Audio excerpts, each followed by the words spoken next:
nibura umukobwa cyangwa umugore akaba adatinya abagabo please. Ari nkuru njya numva rimwe nkavuga ati Jesus, what the hell is this true? Can this really happen? Anyway, story time. So mwegere hino mwumve no nkuru. Rimwe na rimwe ibintu byayo ku muntu nkibaza se ari nkanjye nabyakira gute, ari nkanjye nabivuga gute, nkanjye rero Mana ngira gufuha buri Pro Max sinzi ko ibyo narabishobora. Anyway, story time. So mumanye ntiyango Debbie mfite umugabo wanjye tumaranye imyaka 7 nashatse ntwite kuko ndabyukana ameze atanu yonyine mu rugo mutambyana nari ntwite ndameze 4 urumva ameze 5 mu rugo ahitabyara. Mbara n'umugabo wanjye tumaranye iyo myaka yose ntabwo ndongera gusama, nyine ngira akazi ndakora n'umugabo wanjye agakora, twese nyine tugahora mu rugo ni mugoroba saa 12 n'igice cyose turi mu rugo. Akenshi saa 12 n'igice tuba turi mu rugo, umugabo wanjye ntago ari wa muntu ngo uvuga ngo ngiye guca hango nagize akazi kenshi. Saa 12 n'igice aba ari mu rugo kenshi na kenshi. Muri weekend akagenda ngagiye muri sport n'abandi bantu, cyangwa akabwagiye muri sport cyangwa arasohotse bisanzwe saa 3 saa 4 saa 5 nijoro ntagerenza saa 6 akaba ari mu rugo. Ni wa muntu umeze gutyo. Tukaganira iby'akazi, tukaganira ibya financial mvuze group zangubita, tukaganira ibintu by'amafaranga yacu mu rugo, tukaganira iby'ishuri ry'umwana, nyine tukaganira ibiraho byo mu rugo, ukuntu dushaka gukura nyine mu bintu byose, ibintu dushaka kugura, ibintu dushaka gukora, tugateranyira zamwe tugakora ibintu byose hamwe, ibintu bigakunda. Urumva? Anyway, reka nkonze komeza.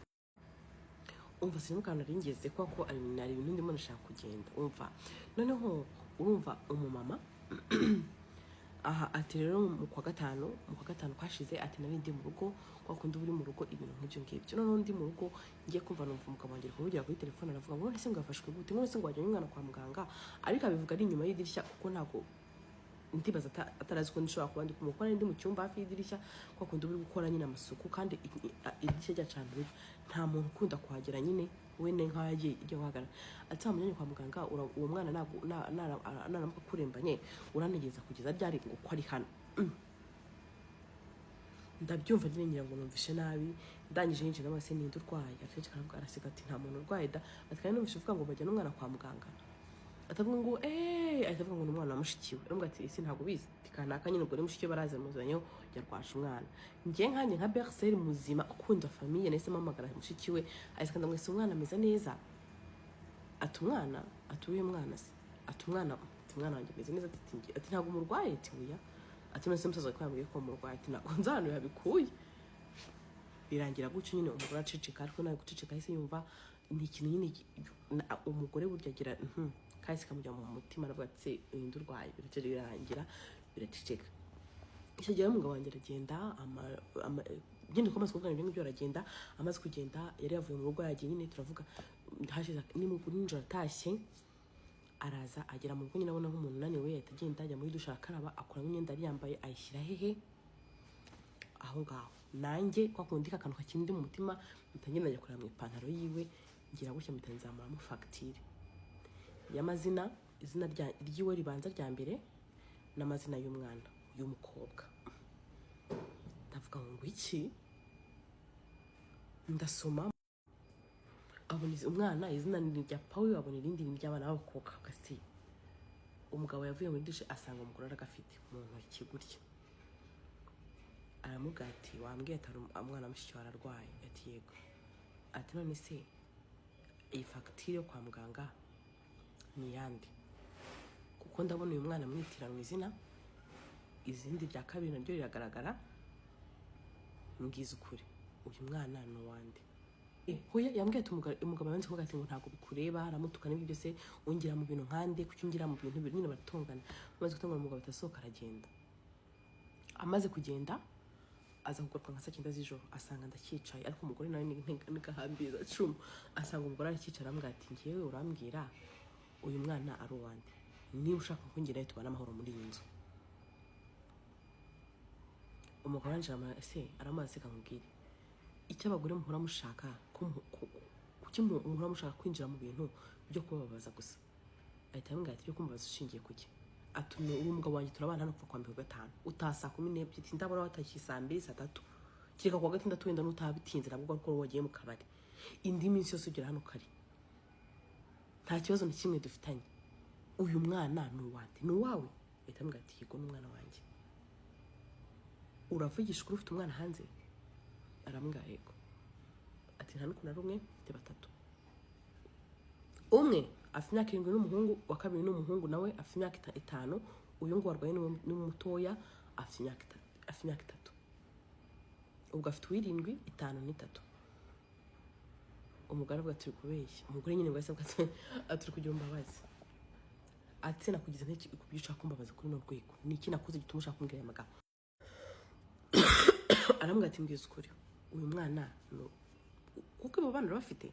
Arambwira ati ko ndabafite. Nta kintu yakoze uyu mugore arasaza aratongana aravuga urabeshya ibiki n'ibiki. Atangana ngo mubeshye. Atashaka kubimenya ndabikubwiye. Nari nananze kubikubwira kuko nari cyangwa ko bishaka kuzakubabaza. Ko ufite abana 3 hanze. Arambwira ati nta bana 3 hanze. Ati sawa byaranye nande? Arambwira ati nababyaranye n'umukobwa nakunze ubuzima bwanjye bwose. Ati niwe nakunze. Ati wona gushatse ko nabona kuri radio gushaka umugabo. We ntabwo ashaka gushaka umugabo. Yashakaga kubyara gusa akabaho wenyine. Ati rero niwe mama w'abana banjye bandi. Ati uwo dufitanye umwe wanze no kubyara no kurikira.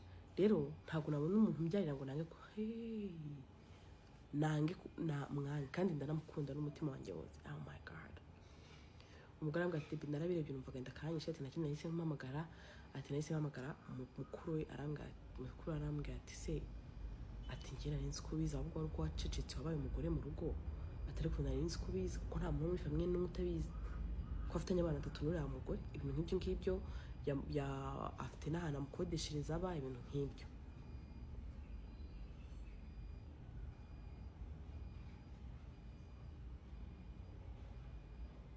Ati kuva uwo munsi ubuzima bwanjye bwarahagaze. Barumva naranze umugabo wanjye, barumva naranze n'umwana wanjye nabyaye, mba numva ubuzima bwanjye bwose bwarahagaze ntazi icyo ngomba gukora. Ati nko mutima wanjye barumva najya kureba nk'uwo mugore nkamutuka tukarwana.